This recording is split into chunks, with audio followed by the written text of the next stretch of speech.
Paulo aos Efésios, amém, irmãos? Estaremos hoje finalizando o capítulo número 3. Para a glória do Senhor. Nosso irmão Vitor Hugo tem colocado no grupo da igreja, né, os sermões. Tanto meu como do pastor Alexandre tem sido uma bênção. Os irmãos que porventura não tenham ouvido os sermões, né, podem estar acompanhando ali no nosso canal no YouTube. Amém, irmãos? Hoje é a nossa ceia do Senhor. Gostaria de já convidar você para abrir sua Bíblia no capítulo 3 da Epístola de Paulo aos Efésios. Irmãos, no capítulo 3, nesse final que nós estaremos vendo hoje, o Paulo vai estar finalizando aqui a parte teológica da epístola, né?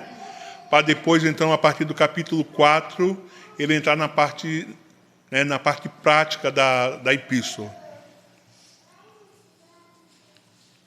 E no texto que nós estaremos vendo hoje, irmãos, o Paulo ele vai fazer uma segunda oração, né? Ele já fez uma primeira ali no capítulo 1, verso 15, e agora, a partir do capítulo 3, verso 14, ele vai se colocar de joelhos de novo diante do Senhor e mais uma vez orar, né, pela igreja dos Efésios, pela igreja de Éfeso. Vamos ao Senhor em oração nessa manhã e logo depois nós estaremos entrando no texto bíblico, amém? Ó Deus, soberano e santo, Deus eterno, Deus supremo, em nome de Jesus Cristo, nosso Senhor, mais uma vez, Pai, entramos em culto solene, estamos em culto solene na Tua presença. Como já foi lido nessa manhã, para que a Tua igreja celebre, toda a terra celebre ao Senhor com alegria. Porque o Senhor é o Deus digno de ser celebrado, de ser adorado, de ser exaltado. Meu Deus e meu Senhor, como o Senhor é maravilhoso para conosco. Estávamos mortos em nossos delitos e em nossos pecados, e o Senhor, a Tua palavra diz que o Senhor nos deu vida, juntamente com Cristo, e pela graça nós somos salvos. Senhor, reconhecemos que isso não vem de nós, é um dom que o Senhor nos deu, é dom de Deus, como a Tua palavra nos afirma. Mas, Senhor, muitas vezes não queremos ouvir isso, que não temos mérito na nossa salvação. Muitas vezes queremos ir a lugares, Senhor, onde vão dizer para nós que nós temos direito de escolher, que nós é quem tomamos a decisão se queremos ou não pecar, mas isso não é uma verdade, Senhor. Porque o homem caído, ele só quer pecar, o homem caído, ele só quer aquilo que é contrário à Tua palavra. O homem caído, ele se alegra, Senhor, no seu estado de miséria. Mas quando o Senhor vem verdadeiramente, Senhor, com salvação, quando o Senhor vem na vida do homem com o Teu poder, com o Teu poder que transforma o homem e traz ele da morte para a vida, então o homem verdadeiramente ele pode se alegrar, como foi dito nessa manhã, de estar na Tua casa, de estar comungando junto com os irmãos, como nós estaremos fazendo nessa manhã. Ó Deus, quando nós não Te conhecemos, Senhor, nós andamos cegos, mas quando o Senhor, pelo poder do Teu Santo Espírito nos vivifica, Senhor, então nós conseguimos enxergar a vida miserável na qual vivíamos. Conseguimos enxergar, Senhor, a nossa vida pecaminosa.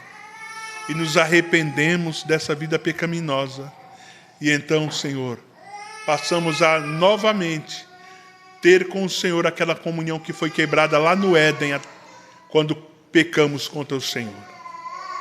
Louvamos o Teu nome nessa manhã, Pai. Como já foi orado, restaura a vida daqueles que estão enfermos e fortalece a vida daqueles que estão fracos na fé, para a glória do Teu nome. Amém. Amém. Irmãos, como eu já falei, né? Nesse texto dessa manhã, nós vamos estar vendo mais uma oração do apóstolo Paulo, né? E preparando esse texto, o que nós vemos aqui nesse texto, irmãos, é o Paulo que está preso. Nós sabemos que Efésios é uma das cartas das prisões. E nós entendemos, irmãos, que alguém que está preso, a grande tendência dele é orar por si mesmo, né? É clamar a Deus pela sua situação. É clamar a Deus que tire ele daquele calabouço. É clamar a Deus que perdoe as falhas pelas quais ele está preso. O Paulo ele não tem falhas para pedir que Deus perdoe ele por estar preso, porque ele não está preso porque ele cometeu crime nenhum, né? Talvez se fosse um de nós que tivesse cometido um delito ali, nós estivéssemos naquela prisão falando: Senhor, me perdoa, Senhor, a tua palavra diz que eu não deveria roubar e eu fui roubar e é por isso que eu estou preso aqui. Mas quando nós olhamos para o Paulo, irmão, ele não tem motivações para pedir isso a Deus, porque ele não está preso porque ele cometeu algum delito. Paulo está preso por causa do Evangelho de Cristo. Essa é a motivação pelo qual Paulo está preso. Então, o Paulo ali, irmãos, ele dobra os seus joelhos, mas os seus pedidos não são em prol dele mesmo. Mas os pedidos do Paulo são em prol da igreja de Cristo. Os pedidos dele são para que Cristo habite no meio da sua igreja, para que Cristo fortaleça aqueles cristãos. Vamos fazer a leitura do texto? Ele vai iniciar dizendo a seguinte frase: por esta razão, eu me ponho de joelhos diante do Pai. Esse por essa razão, irmãos, está relacionado a tudo que o Paulo, desde o capítulo 1, ele vem falando. Amém? No capítulo 1, ele vem dizendo a Deus, o Pai de nosso Senhor Jesus Cristo, que nos abençoou com toda sorte de bênçãos espirituais nas regiões celestiais. Ele bendiz a Deus porque Deus elegeu um povo para si, né? Ele vai falar aqui no capítulo 1 sobre um povo que Deus elegeu antes da fundação do mundo. Ele vai falar no capítulo 2 sobre um povo que Deus vivificou, estando mortos em suas ofensas e pecados. No capítulo 2 ainda, ele vai dizer que judeus e gentios agora são unidos pela cruz de Cristo. Não existe mais dois povos, mas existe apenas um povo. No começo do capítulo 3, ele vai falar, né, do mistério que Deus revelou, ou seja, o mistério do Evangelho que Deus revelou aos gentios. E agora, no meio do capítulo 3, ele se põe de joelhos. Pastor, mas aí não está dizendo que ele está de joelho. Ele diz o seguinte: por essa razão eu me ponho de joelhos, né? E essa questão da oração de joelhos, irmãos, é uma oração reverente, porque nós sabemos que o judeu ele tinha geralmente ele orava em pé, né? Mas aqui o Paulo ele entra na presença de Deus com uma reverência tamanha que ele diz: por essa razão eu me ponho de joelhos, né? Ele não ora como era a forma normal de um judeu orar, mas ele se ajoelha para orar ao Senhor nesse momento. E a sua oração ela vai consistir nas seguintes palavras: por essa razão, me ponho de joelho diante do Pai, de quem toda a família nos céus e na terra recebe o nome. Peço a Deus que, segundo a riqueza da sua glória, conceda que vocês sejam fortalecidos com poder, mediante o seu Espírito, no íntimo de cada um. Assim, pela fé, Cristo habite no coração de vocês, estando vocês enraizados e alicerçados em amor. Isso para que todos os santos você possam compreender qual é a largura, comprimento, a altura e a profundidade, e conhecer o amor de Cristo, que excede todo entendimento, para que vocês fiquem cheios de toda a plenitude de Deus. Ora, aquele que é poderoso para fazer infinitamente, mais do que tudo que pedimos ou pensamos, conforme o seu poder que opera em nós, a ele seja a glória na igreja e em Cristo Jesus, por todas as gerações, para todos sempre. Amém. Essa é a oração do Paulo. Então nós já vemos no princípio aqui, irmãos, que o Paulo ele se põe de joelhos com uma forma reverente de entrar na presença do Senhor. O Paulo ele se coloca de joelhos como Jesus se colocou no Getsêmani e como Estevão se colocou também de joelhos no momento que estava sendo apedrejado e morrendo e vendo, ali os céus abertos. Eles oram de joelhos, o Estevão ora para que Deus perdoe aquele povo, da mesma forma que Jesus ora para que, no Calvário Jesus ora orando ao Pai, dizendo que aquele povo não sabe o que faz. Estevão, na hora da sua morte, também pronuncia as mesmas palavras, só que não no Calvário, mas de joelhos, sendo apedrejado antes de morrer. Essa razão, então, pelo qual ele ora, é tudo que ele falou. Ele havia falado que Deus escolheu um povo, que deu vida a esse povo que estava morto em delitos e pecados, constituiu um povo para si formado de judeus e gentios, quebrou, como a palavra o Paulo vai dizer, ele derrubou o muro da separação que separava judeus e gentios. Então agora não existe mais dois povos, mas existe um só povo. E revelou a esse povo o mistério, o mistério que é o Evangelho. O Evangelho então foi revelado a todos os povos. No versículo 15, irmãos, especificamente, ele vai dizer o seguinte: esse povo em que toda família toma o nome nos céus e na terra. Nós vemos a exultação de Paulo pela obra de Deus na igreja, nesse versículo, irmãos. Nós vemos Paulo exultando a Deus, glorificando a Deus pela obra dele na igreja. Ele mostra no final do capítulo 2 que dos dois povos, judeus e gentios, o Senhor constituiu o único povo, a igreja.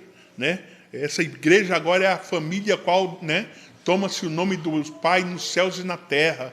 Tanto aqueles que estão no céu como aqueles que estão na terra, que pertencem à igreja de Cristo, eles levam o nome de Deus. Do mesmo jeito que nós temos o sobrenome dos nossos pais, a igreja tem o sobrenome de Cristo, por isso nós somos cristãos.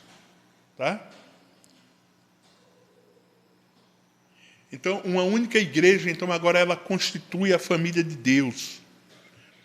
No versículo 16, irmãos, ele vai dizer o seguinte: peço a Deus que, segundo a riqueza da sua glória, segundo o seu poder, conceda que vocês sejam fortalecidos com poder mediante o Espírito.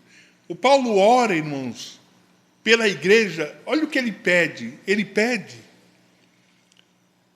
peço que, segundo a riqueza da sua glória, conceda, que Deus conceda a vocês, que vocês sejam fortalecidos. Essa é uma oração, irmãos, que nós deveríamos constantemente fazermos uns pelos outros. Para que, pela misericórdia, pela graça de Deus, Deus nos fortalecesse. Deus nos fortalecesse no nosso interior como igreja, com poder mediante o Espírito Santo no íntimo, ou seja, no interior de cada um. Nós precisamos dessa oração. Você precisa orar por mim dessa forma. Eu preciso orar por você dessa forma. Senhor, fortaleça o meu irmão no interior dele. Fortaleça ele com o poder do teu Espírito para que ele prossiga nessa jornada até o grande dia de nosso Senhor e Salvador Jesus Cristo. Você sabia, irmãos, que nós precisaríamos orar um pelos outros dessa forma? Que você precisaria orar pelo teu irmão, eu precisaria orar por você e você orar por mim? Para que Deus a cada dia nos fortalecesse no nosso interior, sabe? Na nossa vida espiritual, através do seu Espírito Santo. Para que nós prosseguíssemos essa jornada de uma forma, irmãos, mais tranquila e mais firme na caminhada do Senhor. É por isso que o Paulo está orando, irmãos. Você não vai ver na oração de Paulo aqui, ele falando assim: Senhor, olha, resolve a vida financeira dos meus irmãos, resolve os problemas financeiros da tua igreja. Senhor, resolve o problema daqueles que não têm trabalho. Não, ele ora, irmãos, para que aqueles irmãos sejam fortalecidos nas suas vidas espirituais. É por isso que o Paulo ora nesse presente momento. Para que aquela igreja seja fortalecida espiritualmente, cada um no seu interior. E assim, versículo 17, pela fé, Cristo habite no coração de vocês. Eu oro para que vocês sejam fortalecidos e assim, pela fé, Cristo habite no coração de vocês. Estando vocês enraizados e alicerçados em amor. Aqui o Paulo ele vai usar duas figuras, irmãos. Primeiro ele vai pedir que aqueles irmãos eles estejam enraizados. Quando Paulo ora para que aqueles irmãos estejam enraizados, ele vai usar uma figura da botânica, nós sabemos. E ele vai se referir, irmãos, então, nesse momento, àquela árvore que tem raízes profundas. Tá? Aquelas árvores que têm raízes profundas, que mesmo quando bate aquela tempestade, que o vento balança aquela árvore para lá e para cá, e muitas vezes essa árvore até ela quebra alguns galhos. Ela quebra alguns galhos seus racham, caem no chão, porque a força do vento ela é muito forte. Então aqueles galhos, alguns galhos daquela árvore, eles chegam até mesmo a quebrar. Mas só que o tronco daquela árvore, irmão, que é o principal, ele permanece firme. E por que aquele tronco daquela árvore permanece firme? Porque as suas raízes elas são profundas na terra. Tá? Aquelas raízes elas são profundas na terra. Irmãos, todos nós já vimos uma árvore que quebra alguns galhos. O que acontece depois? Aqueles galhos, quando o seu tronco permanece firme na terra, aqueles galhos, eles voltam a brotar de novo. Não é isso que acontece? Não é isso que você já viu acontecer por aí? Quando aquela árvore é arrancada pela raiz, não tem jeito.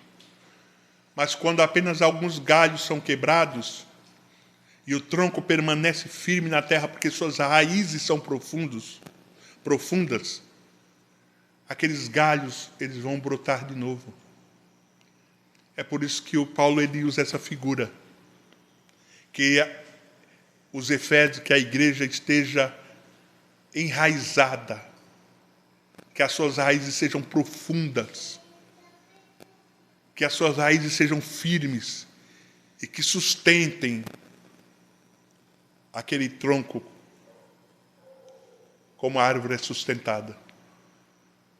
Porque ele sabe, irmãos, que uma igreja enraizada como uma árvore que tem raízes profundas, alguns galhos delas podem até quebrar, mas aquele tronco vai permanecer firme e novos galhos vão brotar daquela árvore.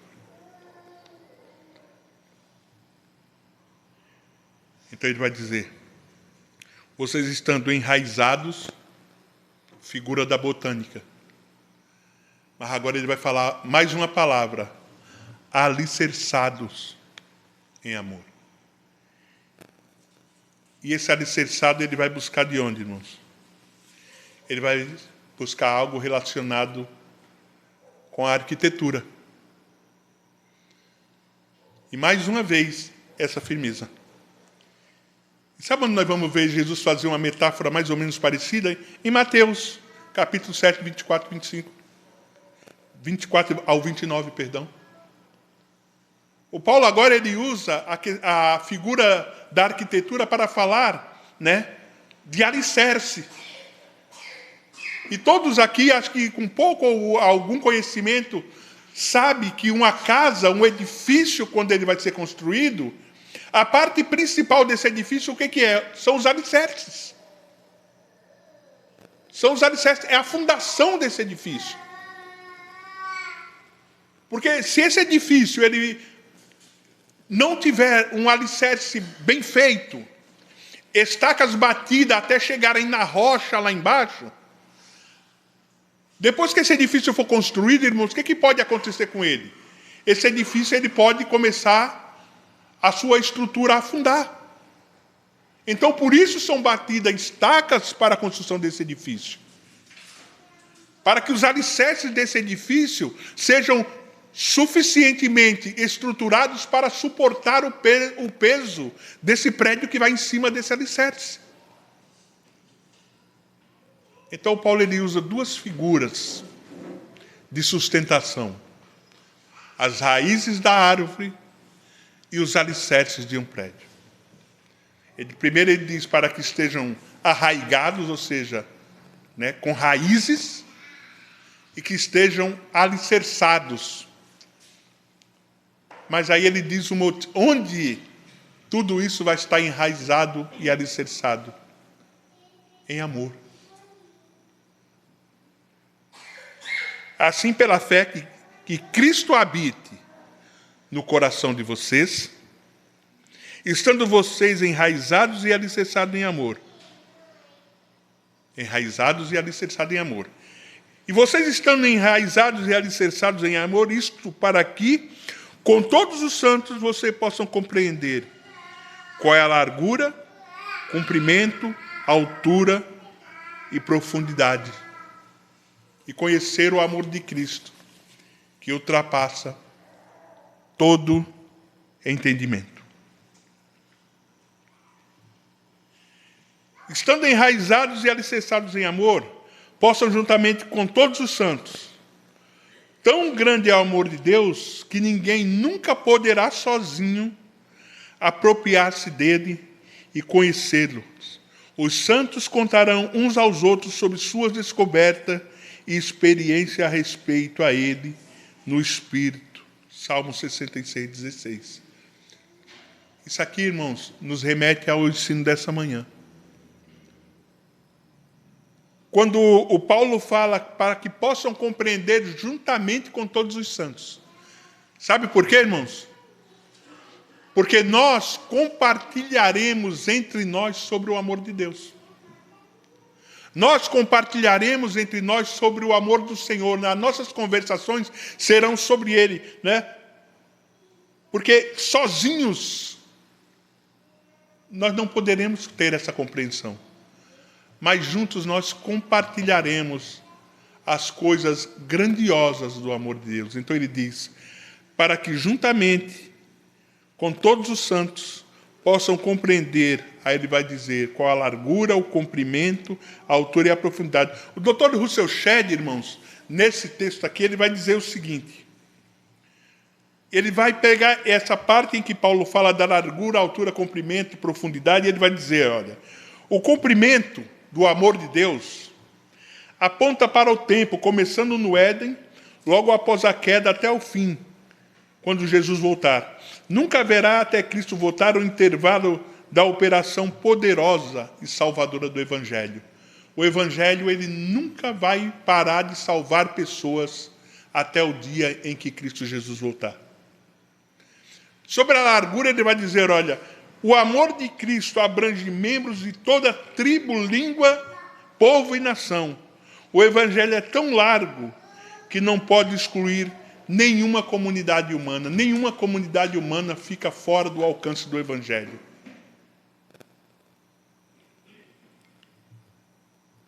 Sobre a altura, ele diz, a altura que vem do céu e desce até o mais baixo do inferno. Essa é a altura do Evangelho.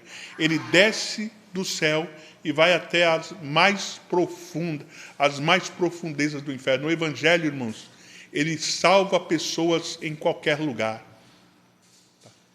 E sobre a profundidade, olha o que ele diz, irmãos. O Evangelho chegará ao mais vil dos pecadores. Não há pecador ou rebelde que não possa Não há pecador ou pecado rebelde que não possa ser alcançado pelo evangelho da salvação. Muitas vezes as pessoas olham para algumas pessoas e dizem assim, para aquela pessoa não tem jeito. O evangelho da salvação, irmão, dele pode alcançar o mais vil dos pecadores. Mas nós só compreenderemos a grandeza do evangelho se estivermos realmente, irmãos, envolvidos pelo amor de Jesus Cristo em nossos corações. A única pessoas que podem compreender o evangelho é daqueles onde o amor de Cristo está dentro do seu coração. As pessoas que não têm o amor de Cristo, elas não compreendem o evangelho. Elas não compreendem como uma pessoa que é tão ruim pode, depois de algum tempo, dizer que é um cristão convertido. Elas não têm essa compreensão. Essa compreensão não foi dada para essas pessoas.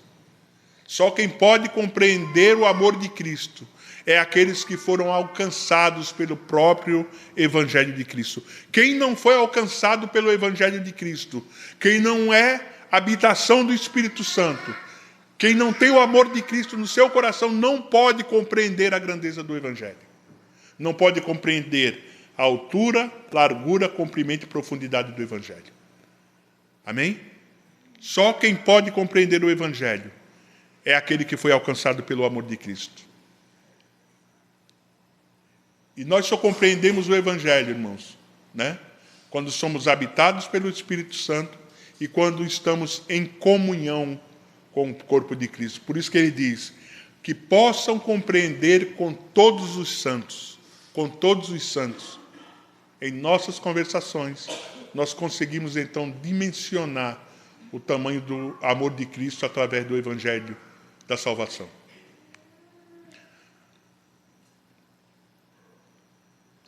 Mas aqui, irmãos, parece que o Paulo, ele ora por algo, né? Que ele mesmo vai dizer que é impossível. Você percebe isso? Isto é, para que com todos os santos você possa compreender qual é a largura, comprimento, a altura e a profundidade. Aí ele vai dizer, e conhecer o amor de Cristo, que excede todo entendimento, para que vocês fiquem cheios de toda a plenitude de Deus. Como é que é conhecer algo que ultrapassa o entendimento? Como que é isso? Conhecer algo que ultrapassa o entendimento. Compreender algo que não pode ser compreendido.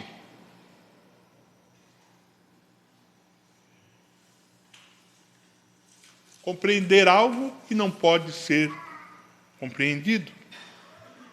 Porque se ultrapassa, é além.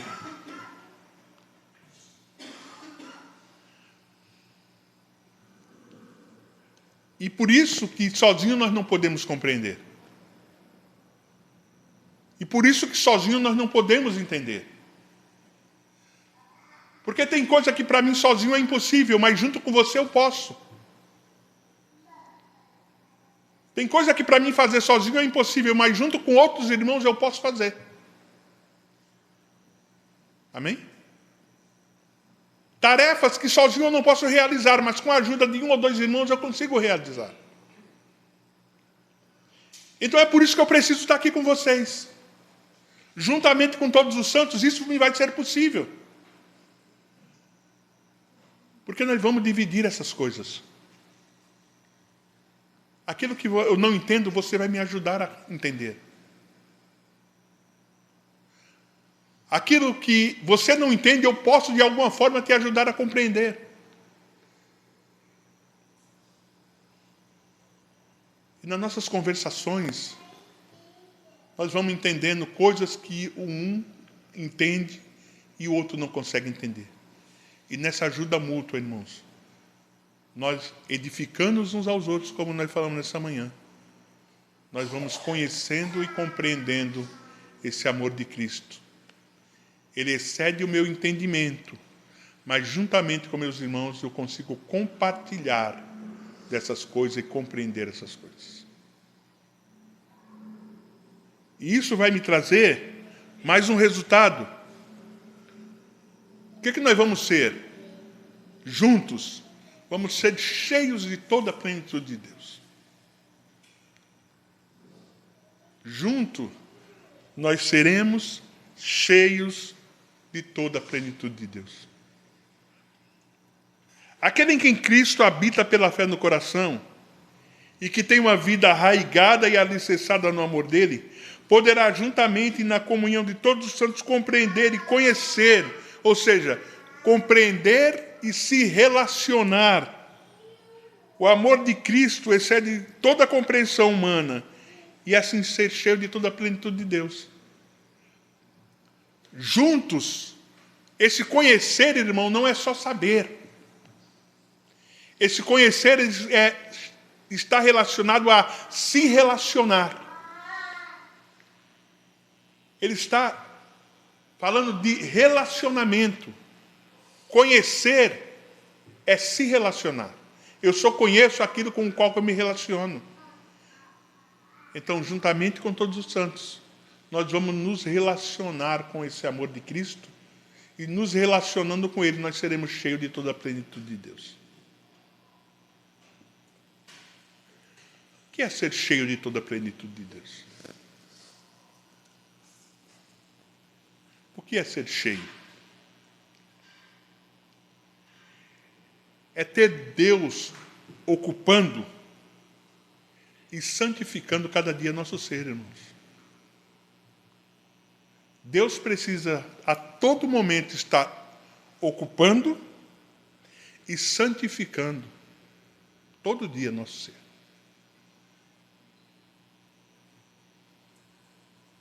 Não existe, irmãos, crente com intervalos para Deus.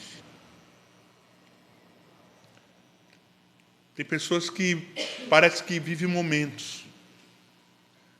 Mas para nós sermos cheios da plenitude de Deus, nós precisamos ter Deus ocupando e santificando cada dia nosso ser, ter uma vida totalmente cheia do Espírito Santo e ser habitado por Ele e santificar a Cristo como Senhor em nosso coração, declarando com minha maneira de viver que sou dele, pois Ele me comprou com seu sangue na cruz do Calvário. Então, ser cheio da plenitude de Deus, irmãos, é ter Deus ocupando e santificando cada dia nosso ser. Ocupando e santificando. Porque se Deus não estiver ocupando o nosso ser, alguma coisa está. Se Deus não estiver nos preenchendo, existe espaço vazio, então, que pode ser ocupado por outra coisa. Tem um monte de pessoas, irmãos, que vivem da seguinte forma. Elas têm parte da vida ocupada por Deus e parte da vida ocupada por outras coisas. Ser cheio, ser pleno de Deus, irmãos, é ter Deus preenchendo todas as áreas da nossa vida. Deus está presente na minha vida em todas as áreas, no meu casamento, no meu trabalho, no ensinamento dos meus filhos, na minha vida com a minha esposa. Deus, Ele está ocupando todas as áreas da minha vida. Deus está ocupando todas as áreas da minha vida. Nos meus relacionamentos, Deus ocupa todas as áreas da minha vida. Porque quando Deus não está ocupando, tem algum espaço vazio no nosso ser, alguma coisa vai ocupar esse espaço vazio. Alguma coisa vai ocupar esse espaço que está vazio, irmão. Então Deus, Ele precisa estar em nós, ocupando e santificando. Não só ocupando, mas ocupando e santificando todas as áreas da nossa vida. O Espírito Santo precisa habitar em nós plenamente. O Espírito Santo, ele precisa conduzir nossa vida em todas as áreas. Tem pessoas que não conseguem, irmãos, se firmarem no Evangelho por causa disso. Porque tem áreas da sua vida que são ocupadas por coisas seculares. Pastor, eu trabalho. Pastor, eu trabalho em empresa onde as pessoas não são cristãs. Você trabalha em empresa que as pessoas não são cristãs, mas você é cristão. A menos que você seja cristão em casa e você não seja cristão no seu trabalho. E você precisa ser. Deus precisa enchendo a tua vida também no teu trabalho.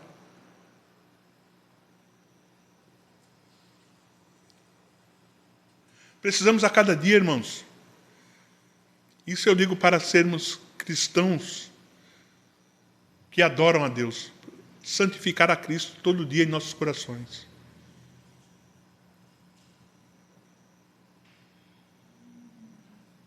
E falar com a nossa maneira de viver. Excede. Sai de dentro para fora. Dizer com a nossa maneira de viver. Eu sou dele, pois ele me comprou com seu sangue na cruz. Eu sou dele, porque ele me comprou.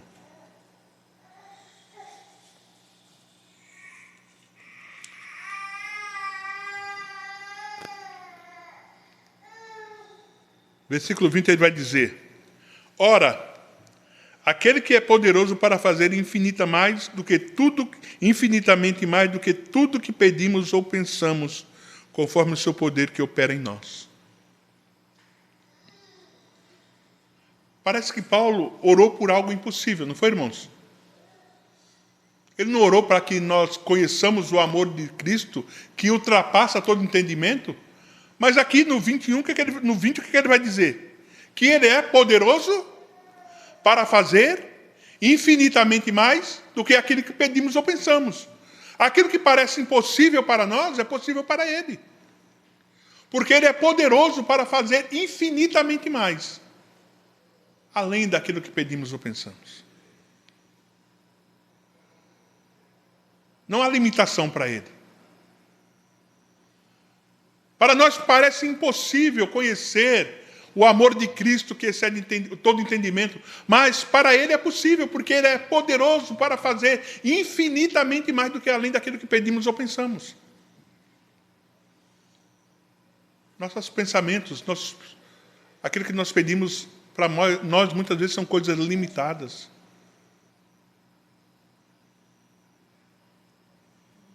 Que o seu poder ilimitado está acima dos meus pensamentos e das minhas necessidades. E que através do seu poder soberano ele dirige sua igreja, controla todas as coisas, as que estão em nossa compreensão, e também as que não estão. Mais uma vez. Para ele não há limites. O seu poder ilimitado está acima dos meus pensamentos e das minhas necessidades. E que através do poder soberano que ele dirige a sua igreja e controla todas as coisas, todas, soberania de Deus, as que estão em nossa compreensão e também as que não estão. Nós não podemos compreender o amor de Cristo, pois o próprio Paulo diz que ele ultrapassa todo o entendimento. Mas, junto com todos os santos, ele pode nos dar essa compreensão, ele nos trará essa compreensão. Junto com todos os santos, nas nossas conversações, nos nossos diálogos, na nossa comunhão, nós compartilharemos coisas do amor de Deus, uns com os outros, que uns compreendem e os outros não compreendem.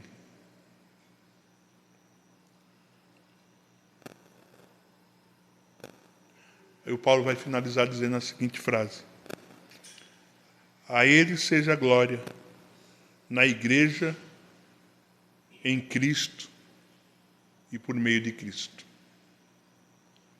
A ele seja a glória na igreja, em Cristo e por meio de Cristo. Eu queria trazer algumas aplicações nessa manhã. Que nós aprendemos com o texto.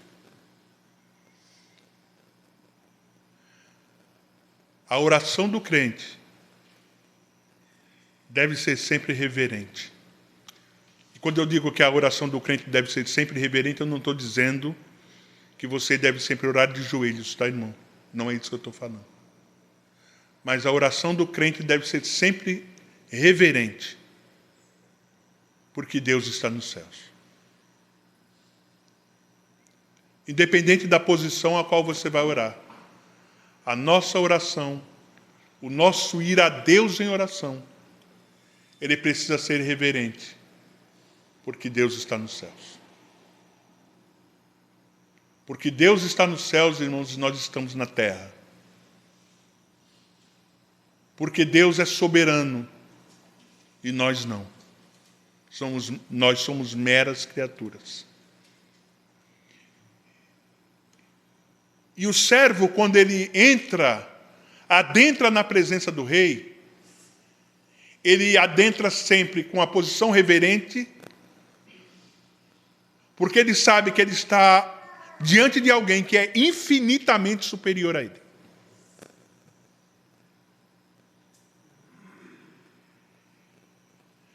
Segunda aplicação. Não devemos orar apenas por necessidades físicas e materiais, mas devemos orar também e principalmente pelas coisas espirituais, pois sendo cheio das coisas espirituais seremos fortalecidos no espírito, no homem interior, ele supera, sendo fortalecido no homem interior, superaremos todas as dificuldades físicas e materiais. Muitas vezes nós oramos a Deus pelas nossas necessidades físicas e espirituais, físicas e materiais, e não oramos pelas espirituais. Só que se Deus nos fortalecer, irmãos, no espírito, se Deus nos fortalecer interiormente, todas as demais dificuldades nós superaremos com a força do Senhor. Se o Senhor nos fortalecer interiormente, nós conseguiremos superar todas as outras coisas, mas muitas vezes nós só oramos por aquilo que nós estamos sentindo ou por aquilo que nós queremos. E nunca nos pedimos, Senhor, nos sustenta espiritualmente. Senhor, olha essas dificuldades, eu preciso da tua força interior. Porque se o Senhor me fortalecer interiormente, eu consigo superar. Se o Senhor me fortalecer interiormente, eu consigo pegar a minha cruz e seguir. Então que nós aprendamos, irmãos, a orar para que o Senhor nos fortaleça interiormente. E não apenas que Ele resolva nossos problemas exteriores. Devemos orar para que Cristo encha plenamente nossos corações.